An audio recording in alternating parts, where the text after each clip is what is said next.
deaf girl. We somehow knew the silence would bury us all. The stillness and warnings of ash and sharp tongues screaming across the valley.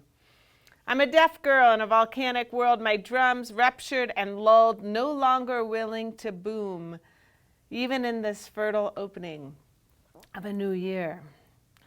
I'm a deaf girl in a voluminous world, warning signs blared over Echo Park. They spattered and shouted, and still all I heard was the quiet of shadows, the way you began to resemble a moon. I'm a deaf girl in an ill world, and behind the masks, there's nothing but muffle, muffle, ruffle, splat. Sound smudged like a ceremony I'm no longer a part of. I see in a fractured haze, fits and spurts, and even if it's a skill I'm learning, eyes don't read like a mouth.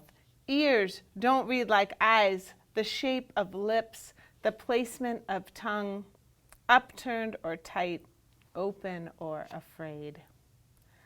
I'm a deaf girl in a quaking world. Around me is the movement of mountains, the questions of children. I know they need me, but fake another answer. Sometimes it's simpler than, what? Come again. One more time. Sorry, I didn't catch that. I just can't hear you. I just can't hear you. Can't hear you. I do know some things. The dog would like me to take him into the gold hills of early January. No, 13 is a shock to the system, and 10 still has a certain ease. No, my husband is devoted, sisters too. I know there's a drip in the bathroom sink, and implant surgery scares the hell out of me. I know that I need to walk most days, know that I need to watch clouds and let my head fall back, throat open to the sky. I know our mom is dead, and we held her and told stories, played Monty Python's Always Look on the Bright Side because she loved the irony, loved the song, had it on a loop on her memorial playlist. No, we rubbed overly scented lotion into her purple balloon hands. What's left over in the tube sits on my bedside. I know my ears don't get much, but the rest of me works double time to piece it all together, like a shadow puppet play. All the clear edges are there, the specifics are up to you. All right. Welcome to another episode of Poets in Montana. You've just heard from Gillian Kessler and Deaf Girl from her latest collection, Ash in the Tree by Foothills Publishing, which I had a little hand in helping out with. A big hand in. Well, a big hand in. Just as the guy that said, would you please join the party of... It was such serendipity on my end to ask you to look at these poems and say, what the heck do I do with this? Yeah, and then I was just happened to be graced about the same time with the challenge of coming up with 6 poets in Montana, and I thought, well, this is a perfect opportunity. I remember when you called me, and it was right, I think it was right around when I wrote that, the end of December, the beginning of January. That particular poem? Yeah, that particular poem. Right. And thank you. Well, you're more than welcome. Thank you for doing that right there and what you do. And you're also a teacher. I mean, we have this history, short history, I guess, in Missoula of about a decade maybe or so. About a decade. Yeah, and we met in a writing class. Yes. And you were a busy mom and teacher. A mom with young kids. As I was looking back on these old poems, many of which I wrote in those early workshops, I was thinking, what a for lack of a better word, a blessing, a gift it is to have a poem, because now my kids are teenagers and they were little when I was writing these, and I have these memories of that time. They're kind of like photographs. They are. Poems are. They're little time capsules in a way. A lot of times, if you're like you and me. I mean, we're similar in the way we write, I think. We are. So how did you come to poetry, or how did poetry come to you? Oh, God. I think it's particularly interesting that you're a deaf girl, or I'm assuming you're a deaf girl from that poem. I don't hear very well at all. And the pandemic really proved to me how poorly I hear, because as a teacher, I rely on listening and looking at people's faces. And the first day back at in-person school, when the kids were in masks, it was like somebody just turned the lights off. And the first hour of the day, I was sort of like, oh my goodness gracious, I don't know what I'm going to do. I had no idea how much my brain has been coping through looking and focusing and looking at people's mouths. Reading lips. Right. So that was a really, really challenging situation for me. And anyway, so I came to poetry, I think, I've always been a big reader, and music. I love listening to music. And my mom said I would stand by my little record player and play Free to Be You and Me at the top of its volume capacity. And that's when they were like, maybe something is wrong with her hearing. But I never had any struggles in school or anything like that. But until I tried to learn a second language, and then I was writing my notes down wrong because I was hearing the consonant sounds differently because I hadn't read them. So I think reading and writing always went really hand in hand for me and helped me deal with life. And then I studied poetry in college and got a job as a teacher straight away. So I've always been teaching words and language and trying to write as much as I can. Right. Yeah. Right. When did you first think or know to yourself that you were a poet or wanted to be? I think teaching has kept me a bit practical in terms of I've been very reliant on having a steady paycheck and also having the academic calendar, so having some months where I can rest and travel and write. So it's taken me a long time to call myself a poet. I would probably put a few other things in front of that word. But when I came back to writing with you in that workshop 10 or, 12 years ago, that was one of those kind of revelations. Oh yeah, you do this. Because I stopped writing for a good 10 years when I was just working a lot. Right. And now it's like a lifeline. And I have to keep listening to that. The poems in this book from when my mom died, that became very clear to me, that I needed that process through poetry and through words. Right. Because I didn't sit down to write the book. It just kept hitting me. Right, right. Did you have that same kind of emotional connection to poetry, like when you studied it in college, when you decided to choose poetry or something? I did.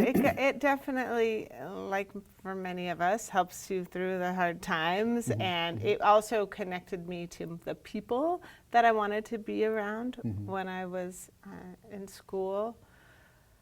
But I think my ambitions were always, I was a little bit afraid to leave the security of my teaching job, so which I've continued to do, and I love it, and I feel like now I've been able to integrate the two pretty well. Well, you do have to pay the rent and eat. And Exactly. And as proud as I am of these collections, yeah, totally.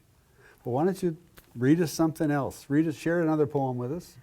Okay. Or two, or back to back, whatever you want to do. Well, I'm going to go with this.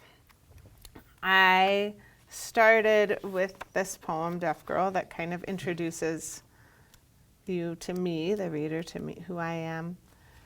But a lot of these poems have to do with my mom and our relationship, and then her death. So I don't know where to go, but I'll go with this one because my mom she was 85 when she died, and she was pretty incapacitated for a number of years before that. And one of the last big things she did was take the train from Los Angeles, where I'm from, to Whitefish alone. And she walked with a cane. I mean, walking through a train car, it's not exactly easy. And it was so brave. And I don't spend that much time in Whitefish, but I was driving through this summer, and I drove right by the train station where she got off. And I just, that is wild that she did that. So this one is called When Mama Took the Amtrak All by Herself. Remember when you were young enough to take the train all alone from downtown LA to Whitefish, Montana, in the middle of nowhere mountains, towering pines, and a little station, days of Pacific Northwest greens, the seldom seen rivers of California, of Oregon?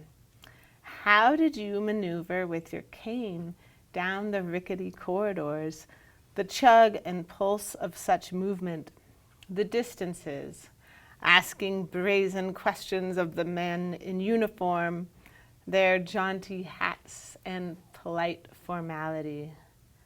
At the end of it all, I was there on the platform, little Ellie holding my hand, her brother strapped to my chest.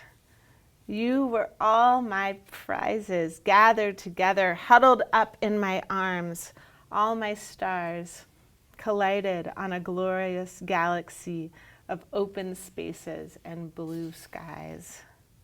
We left husband and children in the motel and wrapped the block to the expensive gastropub, ordered Cosmos and cheeses, bites of steak and mussels, and I remember how beautiful we were then, so full of joy. And then I remember the way your breath sounded at the end, raspy baby breaths, how your skin turned the translucence of angels, otherworldly and somehow more deeply evolved. Later we sat in the midday light next to your quiet body, your soul slowly making her way up and up and up, sliding beneath the closed hospital door and expanding, bursting through the terracotta roof of the building and shooting north over the San Gabriels, north and east and north again, flying over deserts and mountain ranges, over rivers and sunsets, flying to soften like clouds around us, soften and shift us into new spaces. Nice. Yeah, those are gifts, They're gifts to to your children and to your family, but they're also beautiful poems that they're gifts to everybody that's alive on the face of the planet. So, good job. Thanks, Mark. How the hell did you get to Montana? Okay. Why? Yeah, why? Right? I know. It kind of came up as a little bit of a personal challenge. My husband applied, well, he wasn't my husband then, but we met teaching in Los Angeles in public schools when he was 21, I was 23, but we were young and we were working really hard and we were burning out really fast, and he decided to apply to grad school, which is what a good option when you're young and burning out. And I actually moved to teach high school, and I really, really liked it and had no intention of leaving. My family was there. My sister and I are very close, my mother and I, my father. Anyway, Jeff applied to a bunch of schools, and most of them were UC schools. And then at the last minute, he applied to the University of Montana. Oh, okay. And the head of the department called my apartment because he happened to be traveling. It was one of those weird things where I talked to the fellow from the university for an hour on the phone. And we had this great relationship, and I hung up and I was like, why don't you go to Montana? And then like, well, why don't you go with me? And I thought, I'll go for 2 years and it'll be a fun adventure, and then I'll just return to my job and my place, and that's not what happened at all. This is the fun adventure. Yeah, and the people, and this sounds silly, but my relationship with the earth, with the open space, growing up in Los Angeles, it's beautiful there. You know, there's the beach and all sorts of different kinds of trees and sunny all the time, but I myself in this space was really transformed. Mm-hmm. Yeah. And that's actually when I really started writing seriously again, was here in Montana. Yeah. And the space did that, you think? I think it had a lot to do with it. Yeah. I mean, California has a lot of space, but there's just a lot of people to get through to get there. A lot of people to get through to get there. A lot. I spent a lot of time in my car, and my sort of practice of movement was not an open space. You know, Right. It was in a different environment. So you divide your time between the great outdoors of Montana and water, wherever you can find it. I do really like water. I got spend a lot poem? of time in water. I feel like I need to write some water poems. It comes up a lot. You know, yesterday was my first day back at work, and I got done, and I just happened to have my bathing suit in the car, and I just ran over to Silver Park, which is right by where I work, and I jumped in the Clark Fork, and then I had to go back to work because I forgot something, and I was in a towel and in my bathing suit and going back into the school building, and a bunch of my people were coming out, and they were just laughing. They're like, "What are you doing?" I was like, I can't get enough of this stuff. I had to get in the water. So I don't know. Let's see. I don't know You've got to if have a water. I bet I need to write a water poem. This one's kind of fun. There's a lot of water in here. Remember when you told us to write a pantoum? Mm-hmm. This is a pantoum? Mm-hmm. It's kind of long. Is that okay? Yeah, heaven's But this is a pantoum, and I remember when we workshopped it, you said, "Well, you broke all the rules," or something like that. You kind of laughed at me. But I love this because it reminds me of when my kids were little. So it's called Two Children on a Sunday. He is all elemental, stick and strength, born of my strong body. His muscles rest in mine. She is of mythic space, silky fabrics that stream, a soft hum of rhythm, music. She thinks things through. Eyes, pools, blue and deep, mind, an eddy of questions, connections. When he loves hard, he bites, doesn't yet get her need for harmony, soft stream of fabric, thoughts deep in the mystic, until he throws himself on top of her, clings to the current, and they wrestle and roll, a fierce eddy of connection, the bite, the fervor, and hard love of our mothers and fathers, driftwood histories and stories, smooth like small bits of stone. He throws his love at me, clings to the current, wild-haired abandon, voice dissonant, loud, while she innovates costumes, tunes, hours with scissors and paper, honors the mothers and fathers, driftwood histories and stories like stones, polished, altered. She sifts through her own, the suddenly leafless trees, gray dull of November, river still and low.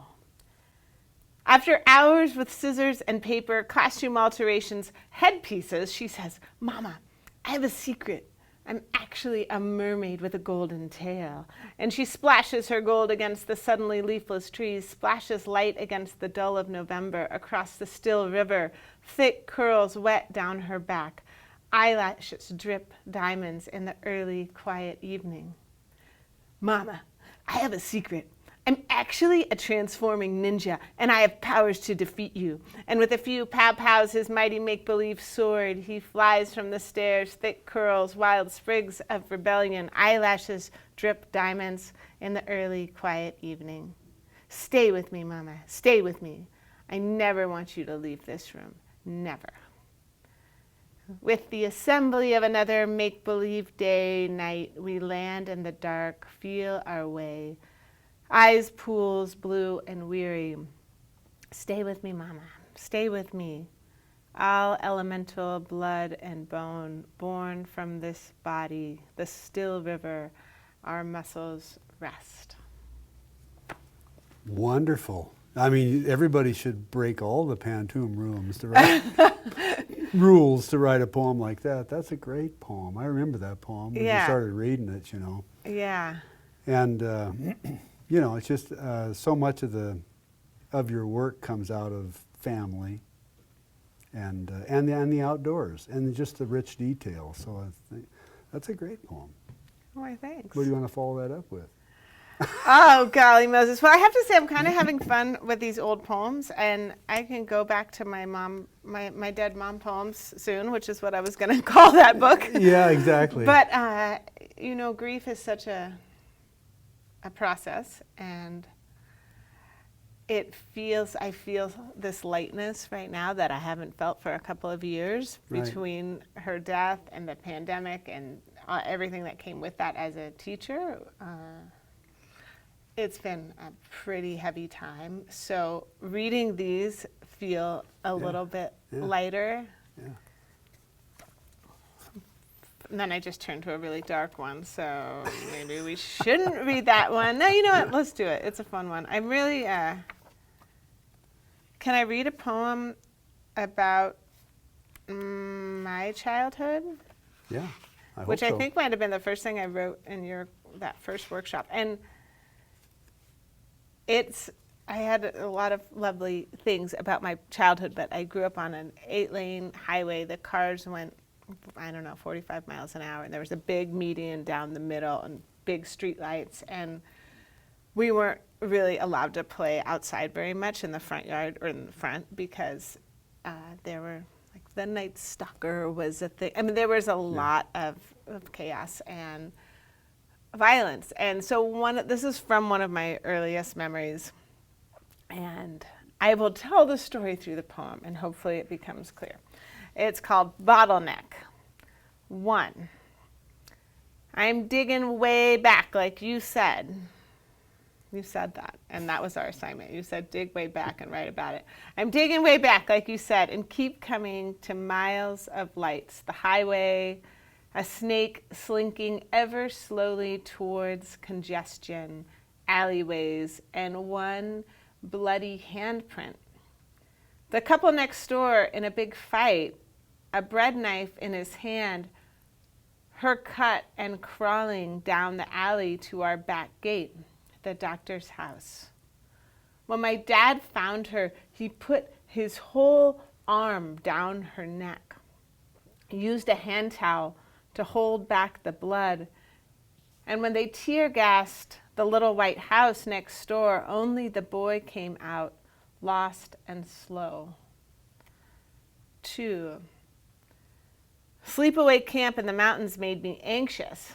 No steady stream of cars to lull me to sleep. And when I was ready to come home, my greeting, the boy's huge brown eyes and camouflage pants silent on our sofa. On morning news shows across Los Angeles, the woman rasped her way through the story.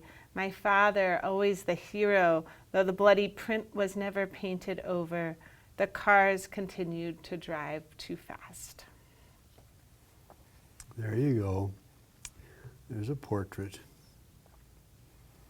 Yeah, that and just the image of the freeway out front. I flashed on where I'm at now. I'm in this new spot now. It's a little bit closer to the airport, and those planes. I'm still in the flyway, which I was where I was living before. But now those planes are like, they're right over the top of the building. And it's like, oh my God, this is a new reality. And we decided, on this place over another place that was located right on the edge of the rail yard. Okay. And I grew up in a railroad town, like right next to the track. So I know what that was all about. But it is just, there's something about that living in places where you're next to these major arteries of industry and movement and motion that seems to bring everything else in too, and the threat of or the dangers of anything that's moving fast and coming in and out and all that Night Stalker stuff. Oh, absolutely. It's funny that I mentioned when I was a kid, I hated anything that was like a sleepaway camp because we would go to the mountains and it was so quiet. I couldn't sleep. Oh, wow. And I think with my hearing, I can't hear voices, but I can hear the movement of car, like the train. Say, Yeah, I can hear vibration. those vibrational sounds, and so the stillness was so hard for me. And I remember when I moved here, we lived on Van Buren, and I really was happy to live on kind of a busy street Right. for a long time because it helped me settle in. Yeah. Yeah, well, I could see that probably, I could see how that would be a threat to someone who did not hear well to be in this vacuum of silence, Well, in a way. it has. Yeah. My husband likes to tease me because I hike so much and I can't hear anything coming behind me ever. So Right, I'm just right. kind of a sitting duck for Right. bikes. You've gotten used to it. Creatures, anything. Yeah. But I have to rely on my other senses. I don't know. Yeah. That's a good poem.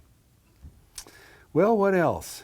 Anything else? What else? Anything else you want to talk about off the top of your head, or Off the top of my head, well, was there anything on your mind when you thought you were going to come down and do this Yabberfest with me? Well, it's funny. You know what? I was thinking about a little bit with some newer poems that I've written that I don't have with me is process of taking something to the next level is where I'm challenged right now. I think being in a workshop and having other writers in the community, this is such an incredible community of writers, they birthed this book, the first book, and then this one you helped so much with, and then the Foothills, obviously, and the series. But this summer, I started the summer and I thought, okay, what's my project? What do I need to work on every single day? And I have a couple different things going on in my computer, but nothing had that same like visceral necessity, that connection that this book had. And this was many, many, many years of workshops and revisions and the attention to detail that most poetry has. So releasing myself as a writer to just say, you know what, just be with it. And when something moves you, write it down. But this summer, as my daughter's only going to be in the house for 3 more years, and being able to be there in the home and take her to her job and just listen when she needs me felt like had to be my priority in a different way. Whereas when she was little, writing was what helped me escape that, because it was connected to me all the time. So I think I'm trying to make peace with not demanding so much of myself. And does that make sense? Well, yeah. I mean, everybody probably feels this way, maybe about their life, like they never. You can always look back and have regrets about not spending as much time as you could have or should have, or that everything you did for yourself was a selfish act and you ignored somebody else. But you got to let other people live on their own once in a while too, right? I mean, so you can give yourself a break that way. But I think about that, like when I decided to go back to graduate school, my kids were like 10 and 8 or 7 or about that time in their lives. And it's a really pivotal time. And it's not like I didn't have time for them and spend time around them, but at the same time I did take a big dive into my own little world in chunks of time, and I understand what you're talking about, because the devotion to what you want to do with yourself and your writing and your devotion to your family are like, they're both really important, right? Well, and that's why I really appreciated when there were those workshops happening, because there was some external accountability on my end, but I'm still writing, and the words will hit me, and that's why so much of this stuff is on my phone, because I'm walking and then it'll hit me and I'll type really quickly in the notes, and that next step of taking it from the notes and putting it into a document and really working with it is what where my winter writing time will probably be once the fall madness settles a bit. Yeah. Yeah, and you know, and I think, you know, once you have more time to spend doing those kinds of things. I mean, once your kids are a little bit older and you have more time, I think as time goes on, I think it just gets easier with everything. I mean, I think that's the way it is probably with everything you do. Right. It just becomes easier for you in a way to just do whatever you're going to do, Right. whatever we're capable of doing. Right. You just do it, and you just start thinking, what the hell? That's what it is. You just do it. You just keep doing it, you know. And if somebody likes it, good. If Exactly. they don't, they move on. So who cares? I've told you a number of times you're such a great role model like that because you keep writing and you keep putting it out there, and all those moments are captured, and that's what it's about. Well, you know, and you know, like you were talking about being inspired that some things are and some things are less. That reminds me of as many times, I probably said it 18 times in these damn interviews at this point. One of the things that I remember I read about Jim Harrison saying that, you know, when he was asked if he was, what kind of a writer he was, he said, well, I'm a poet first and foremost. Poems are given to you by the gods. They tell you, you have to do this, and you do it. And then when they're not talking to you, then you write other things. Wow. Okay, You know, so now I have to read a poem because I don't know if I didn't realize I was stealing Jim Harrison's words, but I probably was because All right. there's a line about poems being gods in this. I probably poem. said that in that stupid workshop. I don't know. I repeat myself a lot too. Well, maybe that's, but my memory is kind of like a poem, so it's not always. It comes in images and not in facts, Isn't or that much the way it to works? my husband's chagrin sometimes. But so I don't know when I wrote this. It might have. I think it was after the workshop. I think it was in a workshop with Chris Dombrowski, and. My father-in-law was dying for a long time of Alzheimer's, and it was different to where we were just watching him decline for a number of years while my kids were really little. It was a very different experience than my mom's death, where she had a stroke and then she died 10 days later, and I was with her, and the whole thing was very ceremonial. My father-in-law's death, by the time he actually died, we'd been waiting and ready, as opposed to this sort of stillness that surrounded my mom's final days, this was a little bit more chaotic. So my husband and I took another family member who was out of town up the Bitterroot. He was in a home in Stevensville, and he was dying there, and we went up like Blodgett, and we were coming down from this hike, and everything started to get that strange sort of surreal, like the storm moved in, and then his mom called and said, hurry back, and we just zoomed back, and we were there right in the final moment. So this kind of started to come from those last days. So this is called the Breathing Palace.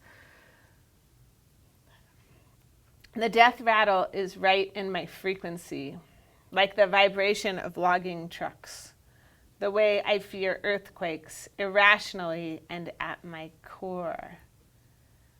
Waiting for death is like waiting for birth. This is nothing new. The monitor of a pulse, quickening of breath, water through a straw. From the overlook, you can see heaven. The sockets of your eyes gouged like ancient rock, the clay around the golden Buddha. You lay so still on your side. I'm thinking about sugar skulls children make on the Day of the Dead. I'm thinking about the mouth free from teeth, from lips. Poems are soft gods. Like pecans and peaches, the texture and sweetness, a tree split in two and blackened by lightning, the delicate stalks of fireweed. A golden girl runs down the golden trail, her golden and smiling dog. Sometimes I hate the lines beneath my eyes. Sometimes I love them. I wish I knew the names of more wildflowers. Next time, I'll buy a book, take a picture, take a hike. Today, my pictures are out of focus. Eliana's thick curls smell like this meadow. Solomon's spine is this path. Scratch my back, Mama, scratch my back. Some women have very low expectations for their men. The sun reaches her kind and weathered hands. A soft rain on the valley. How heavy can you be? Lightness, lightness. The snakes burrow beneath dry earth. The tides recede. Again and again she reaches towards us.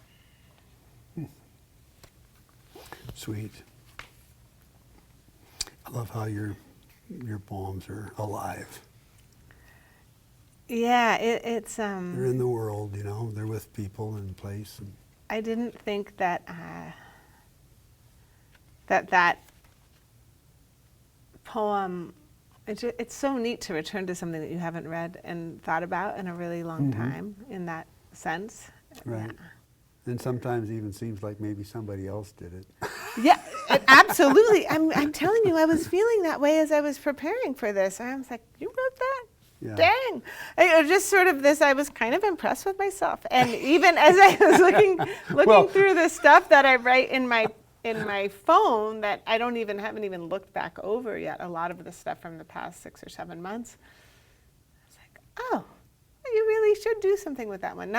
I think sometimes I don't give myself enough credit, but Well, I was going to say, that is the balancing act, is that you know that other side is going to come out and say, who the hell wants to read this crap? Right, What do you exactly. keep doing this for? Exactly, exactly. It's like, doggerel. I'm just going to keep plugging away. And one day it's that, and the next day it's like genius. Yeah, totally. Oh, so I'm going to read. I just had an idea. So I was thinking about that process, and as a teacher, I was watching this morning teacher Becca, who teaches. Carson. Yes, I don't know her, Yeah. but she was talking about her work at Big Sky. Is that right? Mm-hmm. And I've heard about her, and Great poet. Pardon me? She's a great poet. Yeah, she was wonderful. Yeah. But she was referencing a process of doing all of the exercises that she assigns to her students. Mm-hmm.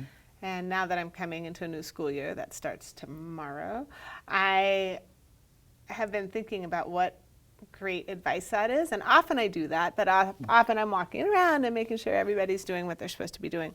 But we did, when I was teaching the kiddos about form, the Absidarian, did I say that correctly? Mm-hmm. Was something that I was teaching them, and that's kind of a fun form for a 13 or 14-year-old. And Natalie Diaz has that incredible poem about her. Yeah, it's that long title. Yeah. Yeah, I can't come up with it exactly. Absidarian is how it starts for, blah, blah, blah, blah. Right. Blah. And so I use that as the model poem. And she starts with the word angel. So Well, and you should tell them what an Absidarian is, right? Right. So it's a ABC. Each line of the poem starts A, B, C. So you go through, and it's like the alphabet. And like the Pantoum, I am not very fond of forms. They feel scary and mathematical to me, and I am a bit more loosey-goosey in my process. So I was in the classroom, and I was telling the kids that we read Natalie Diaz's poem, talked about it, and I said, okay, so we're just going to try it. Just write the alphabet down the spine of your notebook, and we'll see what happens. And I don't know if somebody said to me, like, well, you try it too. And I was like, well, I will. And it was right. It was when I came back to school after my mom's death. So, of course, that was on my mind. But I'm going to share that. It's Absidarian for Something Like Grace for Natalie Diaz. Angels are making bountiful visits to my neighborhood. Calm and clear they appear in the darkened sky, a light, an energy, something found when you least expect God, something like grace or help. And I'm reminded to ask more, inquire, can you help me? I'm jacked on pain. I'm kind of lost since she left. My mom, that is, the angel. Not that it even matters, these overblown spiritual perceptions. I'm quite sure they're all radical remnants, rusty solution to a timeless conundrum, understanding death, the vulnerability of what happens and where do we go exactly? You think you know? Shine more light. Zoom on in. Nice. Little did I know when I wrote that 2 months later, Zoom would be a word that I used every single day. That Zoom was going to be something that, when I wrote that, it's kind of a goofy word. It feels like a cartoonish word or something. Yeah. Zoom. Zow. And then it became a thing. Right. A very big thing. Everybody knows Zoom. Everybody knows Zoom.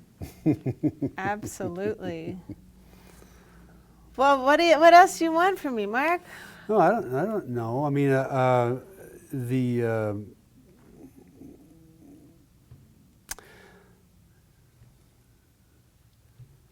was thinking about that book and about the death of your mom and the process in putting that collection together. And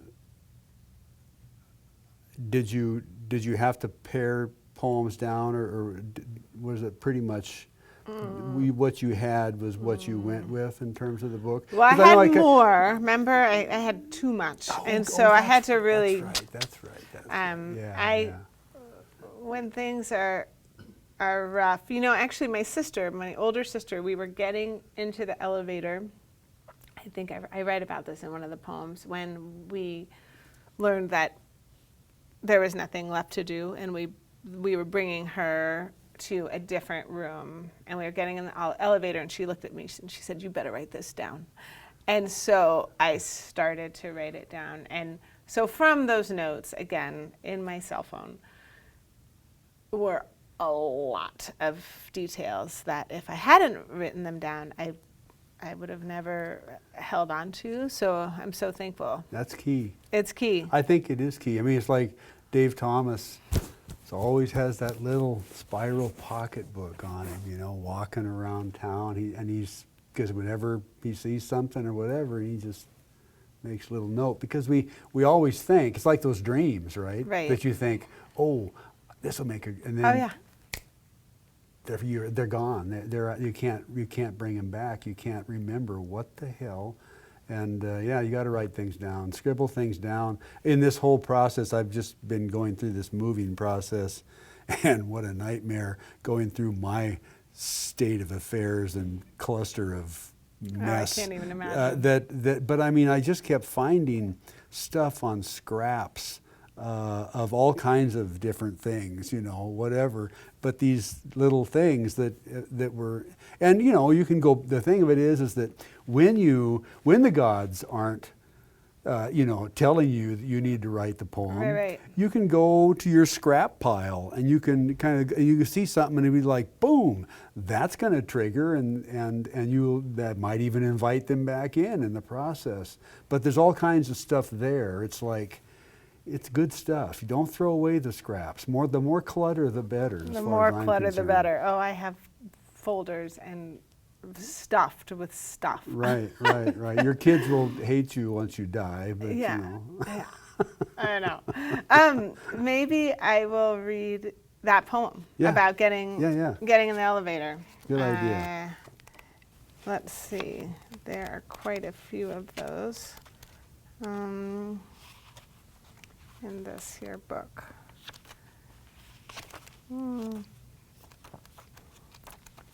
You know, I love to see the poems, the comments that people I really respect, like yourself, wrote on original drafts. Sometimes I have a hard time getting rid of those, just because I like to read everything in the margin, and it feels like such a gift to have that feedback, or somebody else give me a word suggestion. Philip Schaefer, he is so good with my writing, with just the tiniest, most precise revisions. Exactly, like just switch this word with this word. Right. Anyway, Right. So this one is called Hospital 1. Yeah, Hospital 1. A guy named Daniel is in charge of wheeling her upstairs from the ICU to room 587, where we will bring her to die.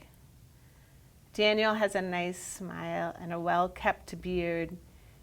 He looks like all the dudes I grew up with, Latino and kind. Mom lies with her mouth hanging open like the stroke victim she is. Sister A tells me to write about it, so I am. At the elevator, Daniel says we might not all fit. Not wanting to miss a thing, we all rush in single file along the side of the gurney. Sister E is the last one. She's stuck with Mom's dirty clothes bag, her crumpled linen and pre-hospital getup, the one they brought her here in when they found her staring ahead in a pool of urine at the foot of her bed. Sister E and the evidence don't make the cut.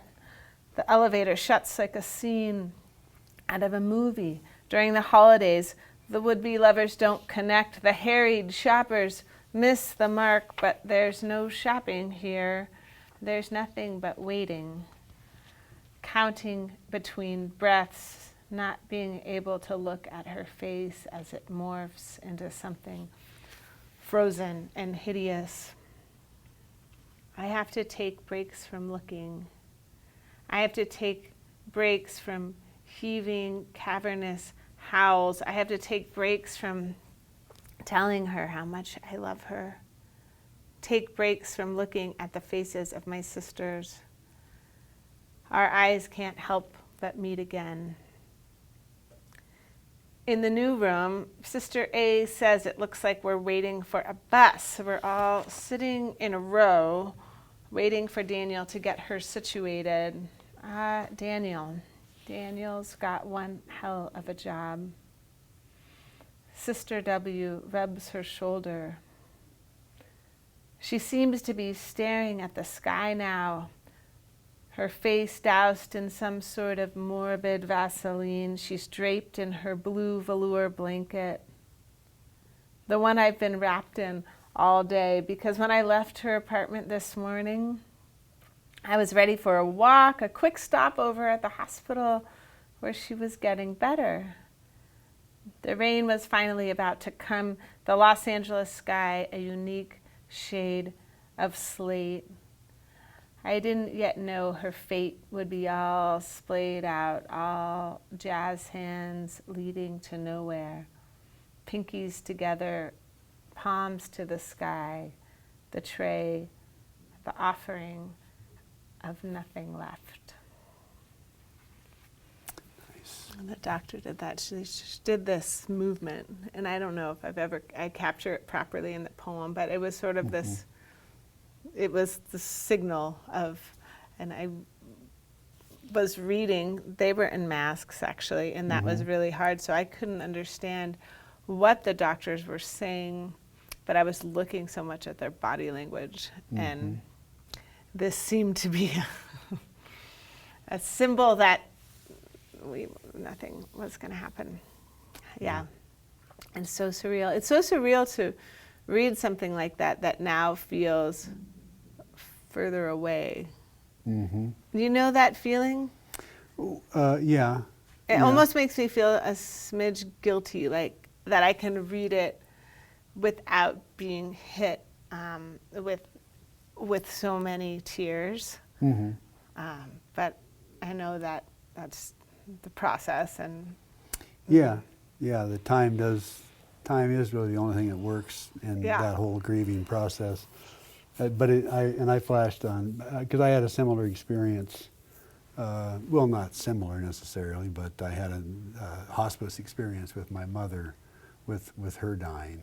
So I was around, her for a good, well, the last month I was around her, but I mean, only took her about a month from the diagnosis of that's what the problem is, and she was gone.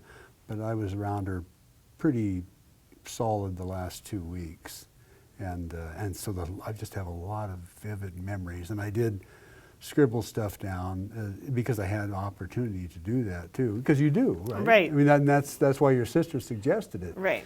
and then those help you recall, but just those moments, yeah, you don't forget those, but they're not as emotionally charged now as they were a while back. It's been 13 years now for me since my mom died. How long has it been? It's going to be 3 this fall. Yeah. And 3 doesn't sound like very long, but I think it was such a shock and such a, like I said before, those so quick on the heels of the pandemic's arrival, that I feel like my nervous system was just out of whack for a while. So I'm so thankful to be coming into this new school year. All those old, adages or whatever about death grieving takes a year, and it's like, I think it's pretty damn close to being fairly spot on. I mean, it's like a year is oddly enough, it's like, wow, this is what somebody said. And it lags on into the second year, and then it's a little bit less, but at the same time, it takes about a year. It's just a gut-wrenching sort of loss. Well, and that was what this was, right? It was the year of the year afterward. Right. So right. While it doesn't read chronologically as such, that was the process, that was the form I kind of gave myself. So then when I gave you those poems, and it was this time of year, it was right before I was about to go back to work, where my life completely shifts overnight, and I said, let's talk about these sometime. And you're right. Yeah, tell me what you think. And I'm so thankful because I think it's a book. Yeah, I know. And it's funny, I didn't even look the way my timeline goes when I go back to work. You had written so much on them, and it was going to be such a process to really look and think about the next step, that it wasn't until I think it was either Thanksgiving or maybe even Christmas break that I had the time and space to take everything out and look at it, and then. So, and we talked about this, I know, right after the book came into the world, about taking this book to, the grieving process, and those, were you able to share this with people that were other people going through the grieving process, like in groups or readings? I in any way, did a shape, or couple form? of readings at Tamarack Grief Resource Center, which was lovely and so powerful. But beyond that, I haven't done much. I wish. Well, I the would love to do more. pandemic, Yeah, the pandemic kind of stepped all over everything. Was a tricky thing with that. The next steps. I mean, I can't believe we even got the reading in that we did that summer. Before the waves. You look back at all of us packed into a little space like that. Yeah. Oh. Anything else?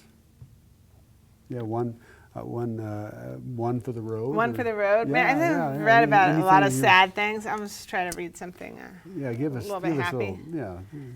This one is of my most not Montana-y, but when I'm still beautifully awed by this place and its beauty. And I feel that way most places where I am, but this particular poem was written, we take the kids at my school in the middle school go on different trips, environmental ed week-long trips, and so I go as a chaperone, and I'm doing all these things out in the field, and I wrote this in my notebook, It's called Speculations.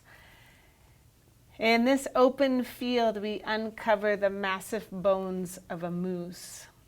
A shoulder blade like a giant tropical moonfish, sullen and sucked of color and light. Tendons and ligaments, still motion, sinews, a graveyard, a harvest. The bison and their curls, so coarse and alive. The river otter and his sunset show, plus the trumpeter swans are better.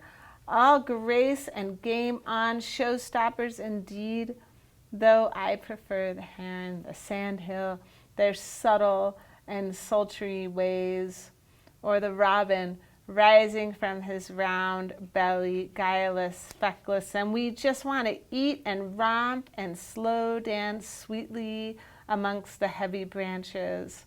The aspen so sagacious, the tiny rabbit two-step.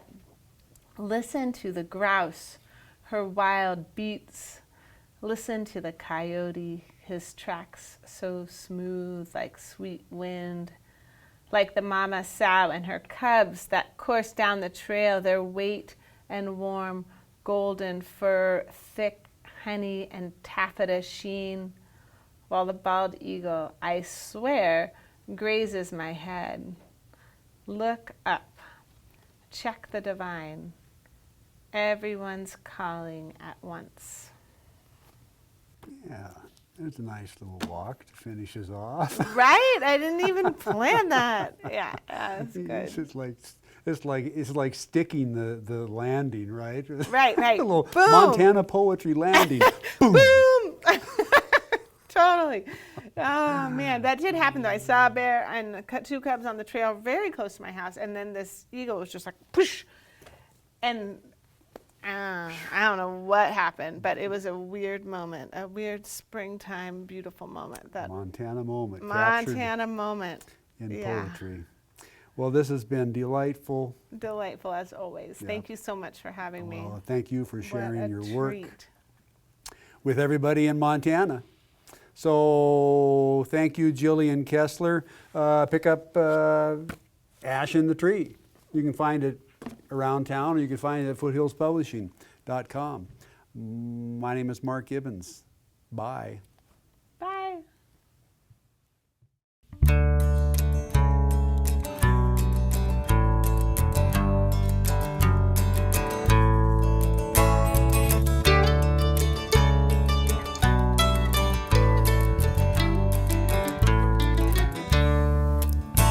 Got a lifetime filled